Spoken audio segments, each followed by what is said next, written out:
here we go again. The Miami Dolphins have a quarterback problem. Tua Tagovailoa is back in concussion protocol. Here was the Dolphins head coach, Mike McDaniel, who was stepped up to the podium, wanted to talk with the media and explain the situation. And so Mike McDaniel walks up to the podium. He takes his left hand, puts it on the left side, his right hand on the other side, and he had this to say to the media. I care very deeply about each and every player. I take that serious. So, I just want him to get healthy and have peace of mind in that regard. And that's first and foremost. And then whatever those circumstances are after, you deal with after. But it's about the human being and making sure he's squared away. All right. So I just want to make sure that my quarterback is healthy and he's happy. Yeah, I just want to make sure that Q and Berto and Jonas and Lee, everything is good when they get done with what they're doing for the day. By the way, what? I think that's your best impression. Thanks. Thank you, Jonas. I really appreciate you giving me such a great compliment about how I sound just like him. That's your guy. No, I just have a good time with it. Yeah. He's all right. Yeah, but his voice is funny, though. Well, is this the second concussion protocol he's been in? Yes. Yeah, and what are they? Because some people thought he should have been in after the first hit, right? And then he got concussed the next week. And so he was in for an extended period of time then. And now this is the second time, huh? He might be done for the year, man. I was just thinking that. Yeah, he might be done for the year. I mean, Tua's initial, that whole 2-week period, from the initial hit where he went back in the game, and the following week another nasty hit, and then he's in concussion protocol for a while. That's what sparked the whole outrage, and all the people, the warriors on Twitter really stoked their fire. But this is a tough call because you are more susceptible once you suffer one to have another. I dealt with that in 2012, and the weird thing was it wasn't a hit that we were able to determine. Maybe Tua was to a degree, and he didn't talk about those symptoms until yesterday, where then he ended up going into the protocol. So it can be a scary thing, and he might need some time in order to heal and be able to come back 100%. But it puts the Dolphins in a really tough spot as they're trying to still hang on and to make a playoff. And meanwhile, they've got divisional games the rest of the way. New England, New York. It's a tough spot to be in, I think, for him as a competitor, but also as a person and trying to do what's best for him long term. But I'm a little confused because I thought they got rid of that independent neurologist that let him back in the game that first time. So that should have cleared everything up, right? Like there should have been no other issues. Right. And yet here we are, and there's still the same. He was celebrating Christmas, Jonas. Well, I mean, that's a good point. Yeah, I forgot what day it was. But Warren Sharp, because there's some speculation as to when he suffered the concussion, and there was a hit in the game where he got tackled and hit the back of his head on the turf, similar to what has happened with him a couple of times already this year. And so Warren Sharp broke down sort of his numbers before the hit and then afterwards. Before the hit, he was 9 of 12, 229 yards. He had a touchdown and no picks. After that play, he was 7 of 13, 81 yards, no touchdowns, and 3 picks. Ooh. Like there was a clear difference between the quality of play, which after he took the hit and after he didn't take the hit.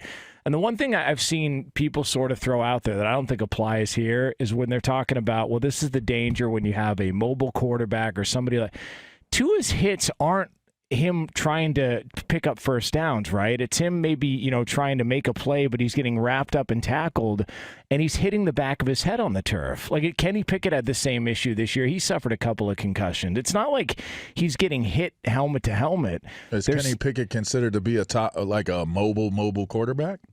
He's got mobility. He can run. Yeah, he's not like a mobile quarterback.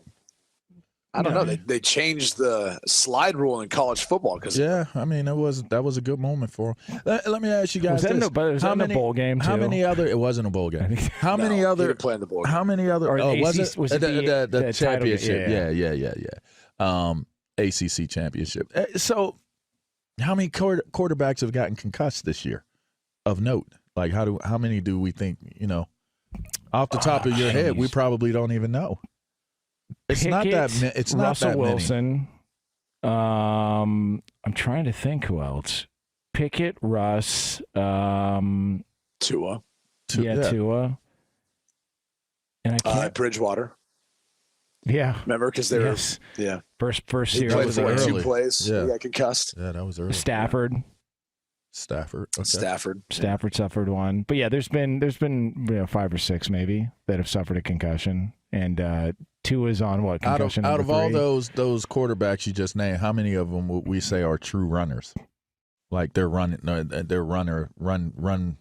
option quarterbacks, mobile quarterbacks. It depends how you're defining it. I mean, no one's Lamar Jackson. I mean, Right. It's hard to. Well, I'm just saying, like an RPO style quarterback, like a guy that's they're going to run. Like Jalen Hurts, Jalen Hurts is going to be a part of their run. He's going to run. You know what I mean? Like, how many of them would we say? Because when we start to identify, okay, is this a problem connected to a running quarterback, a mobile quarterback? How many of them are really mobile?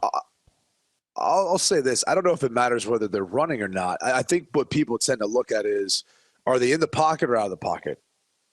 Like if they're in the pocket, you get a lot of protection as a quarterback. And so typically when the concussions are happening in the pocket, there's not really much else you can do for them, right? You can't help improve their offensive line or their scheme and all that, or them seeing the field, getting rid of the football.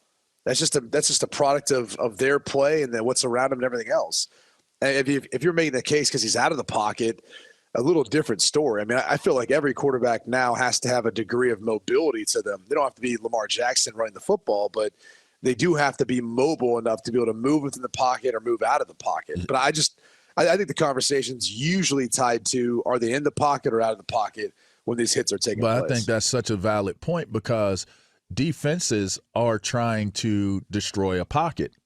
That's just as good in a lot of cases, unless you're dealing with a quarterback that can deal on the move. That's a win. If you can collapse the pocket, if you can make the quarterback move off of his mark, that's a win. So pretty much every quarterback has to be able to play outside of the pocket in 2022. I don't think there is no true, like you could say it's a true pocket passing quarterback, but that's just to say that they stand maybe statuesque of sorts and deliver the ball. Brady. Yeah. He's probably the last or only one, right? But Tom Brady is forced to move off his mark as well. Tom Brady has to deal outside of the pocket. I mean, that's what defenses are doing. Defenses will actually give up the outside. They'll give up contain with an outside pass rusher, a defensive end, or a rushing backer. And we saw Micah Parsons doing it this past week. Like, they'll give up the outside just to flush you out.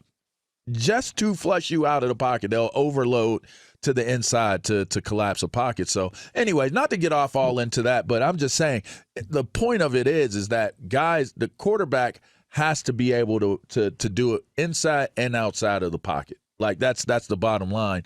And they're going to be the one that really, you think about it, there's 2 guys that touch the ball every single play when the offense and the defense is on the field, and that's the center and that's the quarterback.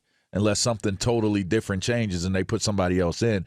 But what you're guaranteed is the center and the quarterback are going to touch the ball. So the quarterback is he is the main focal point of touching down on a defense. There are 8 to 9 guys every single play, maybe 7, maybe 4, depending on where you are in the game. But their whole intentions, their whole job description is to get to the quarterback. Like there's no other position out there where you say my entirety of my gig, maybe a safety, maybe a cornerback. But the bottom line is you have multiple guys that their job is entirely to get to a quarterback. So they're going to get hit. They're going to take hits. I just think that we're getting to a place now where when guys get concussed and get these situations, like I saw Steve Weiss make the comment about the hit that Derwin James made and how people were like, this was so cringeworthy and oh my gosh, this, that, and the other. You know, most of your Hall of Famers are not in the Hall of Fame if that hit is illegal when they were playing. You know, most of the highlights that built the reputation and the popularity of the sport outside of making big catches, big hits. big plays, big hits. We've gone so far away from guys being valiant in a valiant sport that when we see something take place, it's like a mind blower. Like, oh my gosh, he's got 2 concussions. Like, deal with the concussion. If he can play, he can play. If he can't, he can't. Guys get injuries that shorten their careers all the time. It's a natural process of guys have to come and guys have to go. And if that doesn't happen, I don't, I'm not sure how it all plays out, but I just don't understand why people get so caught up into, okay, he's got a concussion, like he got concussed. It happens. Like, move on. Like, he's got to go through protocol, move on from it, because guys are going to get hit. Does he play this weekend? Because he's not been ruled out, and they say it's too early, and obviously they got a lot to play for. By the way, they're reeling. They've lost 4 straight. Miami has. They do not look anywhere close to the team that started the season, and so they're in the midst of this losing streak.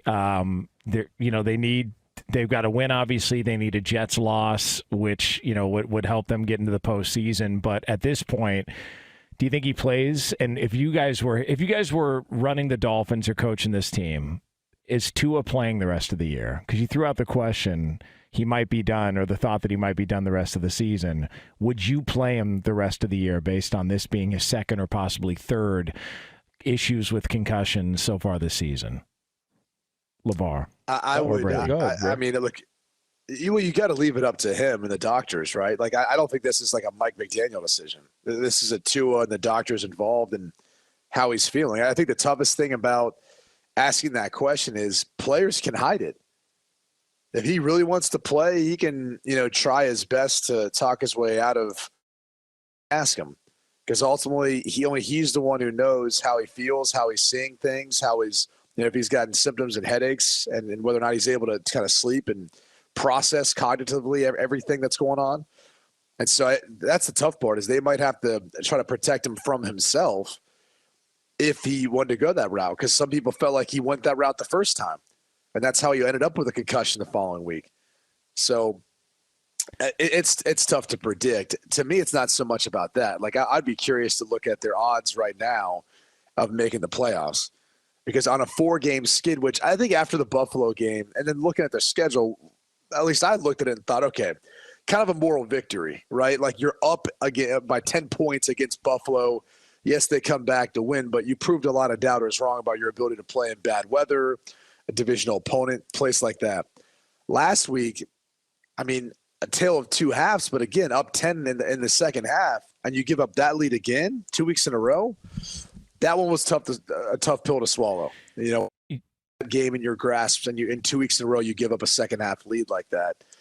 Tough, So, look, whether it's Bridgewater or whoever else, to me, it's more of like, is there value there to try to, place a bet on this team to potentially still make it into the playoffs given their circumstances? So are you looking for the odds for them to get into the postseason? What are the odds? What are they? I mean, like, I can crunch some numbers for you. Asking, yeah. Okay, yeah. Give me 1 second here. Dang, you type quick. Minus 225. Minus 225 are the Miami Dolphins to get into the postseason. So that is the odds according to our friends at DraftKings. The odds on them to not make the playoffs pays out at plus 175. So $100 wins you 175 in return if you don't think the Miami Dolphins are going to the postseason. So there are your odds. Do you think that's an indictment on the Patriots and the Jets, considering the Dolphins basically have to win 1 game? Yes, they just have to win one of the next 2, right? Right. Yeah. 1 game, and then if the Jets lose, I think that's an indicator that maybe the bottom portion of the whoever gets the 7 seed is going to get wiped out, most likely. It doesn't really matter if the Jets lose, right? That's more it has to do with whether the Jets make it or not. The Dolphins sit at 8-7. I mean, at 9-8, they're probably so they just got to win one of the next 2. And obviously, if they beat the Jets in Week 18, there's your loss, but there's your win too for the Dolphins, anyway. So. Yeah, so there's the situation with Tua and the Miami Dolphins and Mike McDaniel. And by the way, Miami's had kind of a weird stretch, kind of an up and down season when you just look at everything that they've done as far as their wins. They started off hot, then they got cold. everything they've done has been on a streak. They started off with three wins. They lost 3 in a row. Then they won 5 in a row. Now they've lost 4 in a row. Just a roller coaster season for the Miami Dolphins. And when from where they started, and now you're looking at the fact that they may not finish above 500. It's kind of been a little bit of a meltdown for Miami, just sort of late in the season. So, not a good finish to the season for your Florida team there, Brady. The one close. They've been accustomed to this, right? Yeah. They've been accustomed to December meltdowns, and it's been 20-some years since they've won a playoff game. So, I'm sure there's a lot of folks who are curious to see if they can make it into the tournament, into the playoff, and then see what happens from there. Yeah.